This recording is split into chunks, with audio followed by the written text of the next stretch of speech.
Ikigai എന്നറിയപ്പെടുന്ന പ്രസിദ്ധമായ പുസ്തകം എഴുതിയ ഹെക്ടർ ഗാർഷ്യയുടെ രണ്ടാമത്തെ പുസ്തകം ഷിൻറിൻ യോക്കു എന്ന കൃതി പറയുന്നത് നമ്മുടെ അസുഖങ്ങളെ ഭേദപ്പെടുത്താൻ നമുക്ക് ലഭ്യമായിട്ടുള്ള ഏറ്റവും വലിയ ഔഷധങ്ങളൊന്ന് കാടിനുള്ളിലേക്ക് കുളിക്കാൻ പോവുക എന്നതാണ്. ഇത് ജപ്പാനിലെ ഒരു പഴമൊഴിയാണ്. നമ്മുടെ മനോവിഷാദങ്ങളെ അവസാനിപ്പിക്കാൻ, നമ്മുടെ രക്തസമ്മർദ്ദങ്ങളെ കുറയ്ക്കാൻ, നമ്മുടെ സങ്കടങ്ങളിൽ നിന്ന് അകന്ന് ഏകാന്തതയിൽ പോയിരുന്നിട്ട് ആ സങ്കടങ്ങളെ ഒന്ന് വിളിച്ചു പറയാൻ നമ്മൾ കാട്ടിലേക്ക് കുളിക്കാൻ പോവുക എന്നാണ് ഷിൻറിൻ യോക്കു എന്ന ജാപ്പനീസ് വാക്കിന്റെ അർത്ഥം. അതിനർത്ഥം തോർത്തൊക്കെ ആയിട്ട് കാടിനകത്ത് ഏതെങ്കിലും ഒരു നദി കുളമാക്കാൻ പോകണമെന്നല്ല, വെറുതെ ഒന്ന് കാടിനകത്തേക്ക് സഞ്ചരിച്ചാലും മതി. ഇതൊന്നും ലഭ്യമല്ലാത്തവർ വീടിന്റെ ജനാലയൊന്ന് തുറന്നിട്ടിട്ട് ഏതെങ്കിലും ഒരു പച്ചപ്പിലേക്ക് കുറച്ചധികം നേരം നോക്കിയിരുന്നാൽ തന്നെയും നമ്മുടെ കണ്ണിലൂടെ ഈ പച്ചയെ കൊണ്ടുവരുന്ന സ്വാസ്ഥ്യത്തെക്കുറിച്ച് ഷിൻറിൻ യോക്കു എന്ന പുസ്തകം പറയും. അങ്ങനെ നമ്മുടെ വിഷാദങ്ങളെ അവസാനിപ്പിക്കാൻ കഴിയുള്ള ഒരു തെറാപ്യൂട്ടിക് നോവൽ എന്നുള്ള നിലയിലും ബന്ധ്യോപാധ്യായയുടെ ഈ ആരണ്യകിന് വലിയ പ്രാധാന്യമുണ്ട്. ഞാൻ ആ നോവലിനെ ഇവിടെ പറഞ്ഞത്, ഒരു ദിവസം ഈ നോവലിലെ പ്രധാന കഥാപാത്രത്തിന്റെ സെക്യൂരിറ്റി ഓഫീസർ അയാളോടൊരു കാര്യം പറയും. സർ, ഞങ്ങളുടെ കാട്ടിൽ ഞങ്ങൾക്കൊരു രാജാവുണ്ട്, അങ്ങേക്ക് ആ രാജാവിനെ കാണണമെന്ന് ആഗ്രഹമുണ്ട്. തീർച്ചയായും ഞാനൊരു രാജാവിനെ കണ്ടിട്ടില്ല.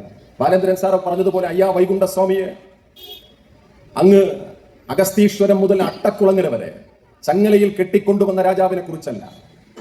അത് ഫ്യൂഡൽ പ്രമാണിത്വത്തിന്റെ സിംഹാസനത്തിലിരുന്ന് നാട്ടിലെ സകലമാന പെണ്ണുങ്ങളെയും പീഡിപ്പിക്കാൻ നടക്കുന്ന രാജാക്കന്മാരുടെ പരമ്പരയിൽപ്പെട്ട രാജാവിനെ കുറിച്ചിട്ടല്ല. അല്ലെങ്കിൽ മനുഷ്യരെ വറചട്ടിയിൽ നിന്ന് പറചട്ടിയിലേക്ക് വലിച്ചെറിയുന്ന മനുഷ്യരെ കുറിച്ചിട്ടല്ല. ഞങ്ങൾക്കൊരു രാജാവുണ്ട്, കാടിന്റെ രാജാവ്, അങ്ങേക്ക് രാജാവിനെ കാണണമെന്ന് ആഗ്രഹമുണ്ടോ? അപ്പൊ അദ്ദേഹം പറയും, എനിക്ക് ആഗ്രഹമുണ്ട്. ഒരു ദിവസം രാവിലെ അവർ രാജാവിനെ കാണാൻ വേണ്ടിയിട്ട് യാത്ര പുറപ്പെടും. ഒരു കുതിരപ്പുറത്ത് കുറേ ദൂരം യാത്ര പോയിട്ട് ഒരു ചെറിയ മല കയറിയിട്ട് ഇറങ്ങി ഒരു സ്ഥലത്ത് ചെന്നിട്ട് ആ കുതിര അവിടെ നിൽക്കും. എന്നിട്ട് ഈ മനുഷ്യൻ ദൂരെ ചൂണ്ടിയിട്ട് അങ്ങോട്ടേക്ക് തിരിഞ്ഞിരിക്കുന്ന, വടിയും കുത്തി തിരിഞ്ഞിരിക്കുന്ന പടുവൃദ്ധനായ ഒരു മനുഷ്യനെ ചൂണ്ടിക്കാണിച്ചിട്ട് പറയും, അതാണ് ഞങ്ങളുടെ രാജാവ്.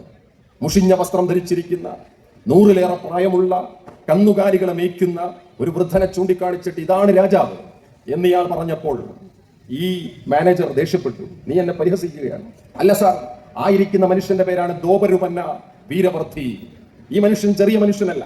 അദ്ദേഹം ഇപ്പോൾ പശുക്കളെ മേയിച്ചുകൊണ്ടിരിക്കുകയാണ്. അദ്ദേഹം മേയ്ക്കുന്ന പശുക്കൾ അദ്ദേഹത്തെ സംബന്ധിച്ച് ഗോമാതാവും അതിന്റെ പേരിൽ ആയിരക്കണക്കിന് മനുഷ്യരെ കൊല ചെയ്യാനുള്ള ഉപാധിയുമല്ല. അയാൾ മേയിച്ചുകൊണ്ടിരിക്കുന്ന മൃഗം അയാളുടെ ഒരു രാഷ്ട്രീയ വസ്തുവല്ല, മറിച്ച് ആ മൃഗവും ഈ രാജാവും തമ്മിൽ ഒരു വ്യത്യാസവുമില്ല. മാനേജർ, ഈ മനുഷ്യൻ ചെറിയ മനുഷ്യനല്ല. ഇയാൾ വർഷങ്ങൾക്ക് മുൻപ് ബ്രിട്ടീഷുകാർക്കെതിരെ സാന്താൾ കലാപ സന്ദർഭത്തിൽ ഗോത്ര വിഭാഗത്തിന്റെ മൂപ്പനായി നിന്നുകൊണ്ട് കുന്തവും വടിവാളുമായിട്ട് ബ്രിട്ടീഷുകാരെ ആക്രമിച്ച മനുഷ്യരാണ്. അയാളാണ് ഇരിക്കുന്നത് ദോപരുപന്ന വീരവർദ്ധി. പക്ഷേ നമ്മൾ ഇന്നത്തെ ഒരു പാഠപുസ്തകത്തിലും ഒരു ദോപരുപന്ന വീരവർദ്ധിയെയും കാണുന്നില്ല.